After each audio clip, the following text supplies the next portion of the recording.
Nikita Khrouchtchev est précurseur de la perestroïka. En même temps, Nikita n'a jamais voulu la sortie du communisme, tandis que les gens de la perestroïka, ils voulaient en réalité en finir avec le système totalitaire. C'était une véritable contre-révolution, la perestroïka. Le rôle d'Andropov et du KGB d'une manière générale, c'était un rôle essentiel. C'est lui qui était parrain politique de Gorbatchev. Cela dit, Andropov, c'est un Deng Xiaoping russe. Il voulait verrouiller le système et juste faire l'ouverture économique. C'est-à-dire, on fait comme les Chinois, on tue et on fait l'ouverture économique.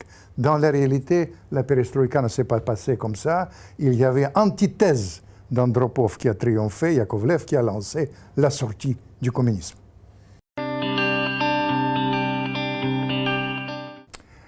Je pense que le rôle dans la réalité d'Eltsine était sur ce plan-là, paradoxalement, assez important.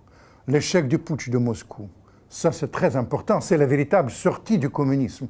Et puis Eltsine, il a décidé d'acheter ses adversaires. Il dit on va les nommer milliardaires.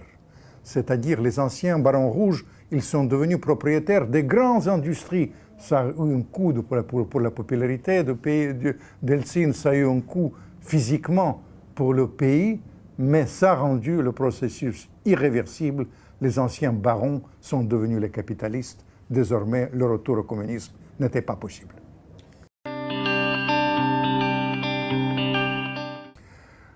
Votre question me gêne, parce que Eltsine, c'est un des symboles de la fin du communisme. Bien sûr, il n'était pas intelligent, mais je vous pose la question, est-ce que le président doit être intelligent ou pas? Et je dis que non, il faut avoir le flair bien entouré. Et Eltsine a eu un flair quand il est monté sur le char. Vous vous souvenez, quand Mitterrand a de fait soutenu les putschistes, et Eltsine était sur le char comme symbole de la résistance, personne ne l'a obligé de le faire. Le flair, l'instinct était bien là. Et évidemment, Eltsine, il restera dans l'histoire comme un personnage important de cette rupture de l'histoire.